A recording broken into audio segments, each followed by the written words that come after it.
welcome back to the channel. My name is Violet and I'm super happy to have you here. In today's video, we are going to be ranking every single palette that I bought in 2021. We are going to find out what's at the very bottom to what's at the very top and everything in between. If you want the tutorial on the eye look that I'm wearing in today's video, I will link it in the description box, and I will link the haul that these earrings came from in the description box. So now let's go ahead and rank these palettes. Starting off in number 13, it is going to be the Cara Beauty Havana Club palette. I don't have it with me, I will explain, but it's from my collective haul from my birthday month of March. I had kept this palette with me for quite some time. I want to say I had it for like at least 2 months. It was sitting wrapped up in my makeup bin that I put in there so I could try it on camera for you guys. I ultimately didn't really want to keep this because I already had a bunch of colorful shades in my palettes. I had a bunch of colorful shimmers, and I'm like, why do I need this palette? Like, it was beautiful, it was gorgeous, and I really wanted to try something from this brand. I didn't really need another palette. So that's why I'm here today with Not It. Number 12 is the Wet n Wild Crystal Caverns Trio palettes. I picked up 3 of them from the dollar store. I don't remember exactly which haul, but I will always link everything either in the description box or it'll be in the pinned comment. I had the intention of using them and I thought they were beautiful, and I was like, oh yeah, I finally saw these. I've been searching for them. And then when I brought them home and I started, swatching them and really looking at them, I was like, I don't really like them, so I tossed them out. Number 11, thankfully I have the physical palette for this one. It is the Hard Candy All of That Rose Gold palette. This is picked up from the dollar store. This was used in my Full Face of Dollar Tree makeup. This is ranked at number 11, close to the very bottom, because I don't like a lot of shimmers to matte ratio in my palettes. These 2 top rows, with the exception of this pink here, are all shimmers. And then just this bottom here, plus that pink, are mattes. And I really can't create a lot with this, and I'm just really uninspired with it. Just not a palette that I'm look at it and I'm like, oh, I've got so many ideas, and I get inspiration, and I just get motivated. For me, I have to feel that motivation. I have to feel that want to use it. And this is why this one is in the lower rank of my palette. Number 10 is the Wet n Wild Color Icon 10 pan palette in the shades, or this color scheme called Lights Off. This reminds me of the Jaclyn Hill, I think it's called Dark Magic palette, and from her Vault collection. And I never made the video comparing this one to that palette because there is a $10 difference between the two. This is in spot number 10 because I'm not a cool tone person. I don't look at this and really see a lot of use out of it for me personally. I mean, I love, some of these shimmer shades. They're beautiful. They're really pigmented and gorgeous. Ultimately, at the end of the day, bought this to do that comparison video. I will get around to it, I promise, but that was my main reason in buying this, and then I only used it 3 times. Number 9 is the e.l.f. Cosmetics Bite Size Eyeshadow Palette in Pumpkin Pie. This one is a 4-pan palette. I have the other one called Hot Jalapeno, and I freaking love that one. This one I used also in my Full Face of e.l.f. Cosmetics makeup video. I'm not a fan of brown. I don't like an all brown look. I don't like pairing browns with the golds, or browns with coppers, or browns with pretty much anything. It's just not me. I only use this once, and I kind of want to use it a couple more times and give it a fair shot and see if maybe my mind changes, but I'm not really like, I look at this and I'm like, okay, yeah, it's a bunch of brown shades. I'm not like, oh my gosh, like I just can't wait to use this type of thing. Number 8 is the Nicka K Cosmetics Lucky Charm palette. This one I put kind of low because I was hoping that this would be an extremely inexpensive all green eyeshadow palette, and I was let down by the 2 brown shades here. I really like pairing browns with golds, browns with greens, browns and blues. And that's why this is kind of docked quite a bit. Also, it has to do with just that these shades lean more of a blue-green and not a really true green. These all blended really nicely. These all worked really nice. Also use this in a First Impressions. I will link it. And then I also compared this one to the ColourPop Just My Luck palette. Stay tuned for that because it's an exciting one too. Number 7 are going to be the AOA Studio Paw-Paw Quads. I've got all 4 of them. They're all hard to hold up. They're kind of in the middle because it's not quality, it's not formulation, it's nothing to do with they're bad, they don't blend. It's nothing like that at all. It's just, for me, I mean, look at this one called Vendela. Like, what kind of look can you create with that? Like, you can only do so much with one of these. For example, if you only bought this one, like, this is really hard to create an eye look that's just easy and on the go. Like, I would have to say the idea was there in creating like a quad, very easy to go. These aren't really curated with a lot of thought in mind. They just kind of threw them together type of thing.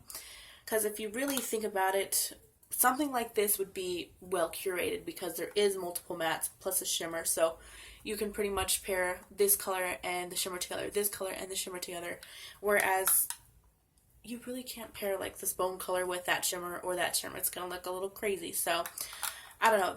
I love these, but they do have some faults in them. Number 6 is going to be the ColourPop Just My Luck palette. The reason why this one is just in the middle is because while I loved every single look I did, I can only create so much with one color. I can only handle one color at a time.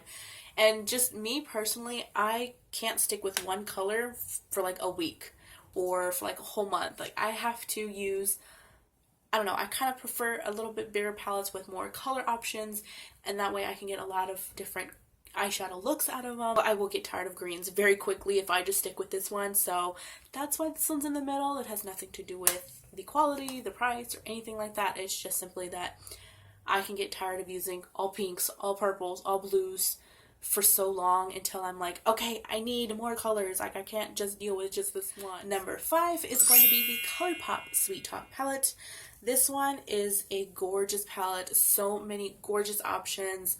This one's like a perfect spring into summer. Sort of like you can kind of use this for fall. I did, at least. But this one is ranked a little bit higher in my ranking because I can create quite a bit of looks out of this. I did do 6 looks. They're all very different from one another, but all kind of under the same color tones. There's a lot of like orangey, peachy, pinky sort of colors, and like I said again, I can only handle so much of this. I need a little bit of variation. Number 4 is going to be the Amuse 10 color palette. This was bought from shopmissday.com. This one, ever since I saw it on YouTube used by a bunch of other people for their full face of Shop Miss Day, I knew I had to have this. This was just me. I love the warm tones in this. I love the oranges and this like nice pop of pink and the cranberry and the black. This one, I always, every single time I use this, I love using this. I'm always happy to use this. I'm excited. And I'm always like, oh, what kind of colors can I use on its own? What can I pair with this? What can I pair with that? And this one I always have the most fun using. This one is one of like my all-time favorite palettes that if I could recommend it and it was still around, I would say this one, because you can never go wrong with a nice like everyday palette.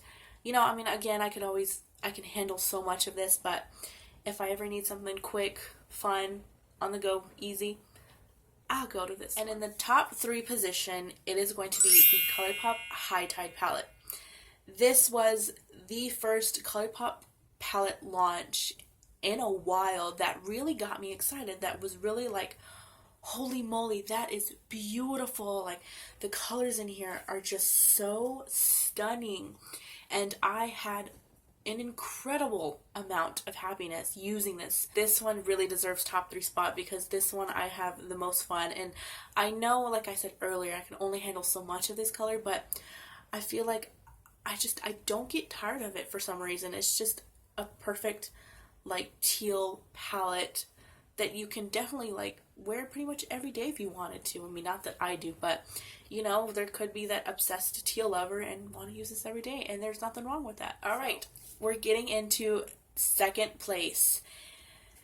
This was extremely, extremely hard to put here. It's the Passion in Paris from BH Cosmetics.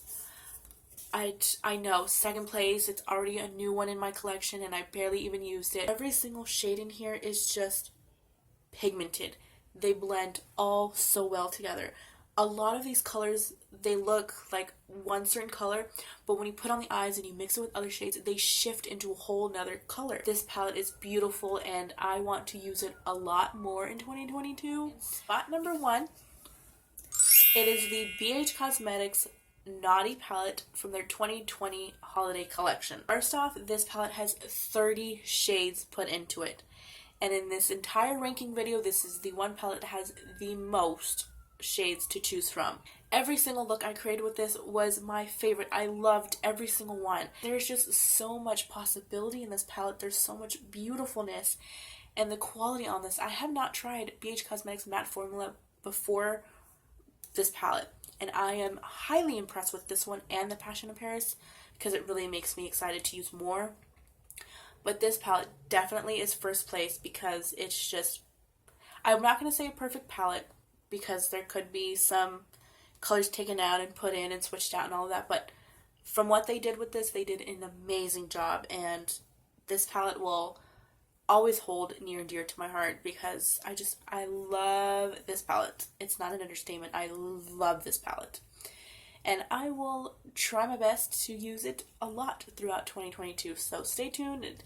Holiday palette will celebrate all year round. Thank you guys so very much for watching this video. I hope you enjoyed it. Let me know if you've tried any of these palettes. Let me know if you want to try any of these palettes, anything and everything in the comments down below. I would love to chat with you there. And as always, I hope you have an awesome rest of your day and or week, and I will see you in my next video. Bye bye, guys.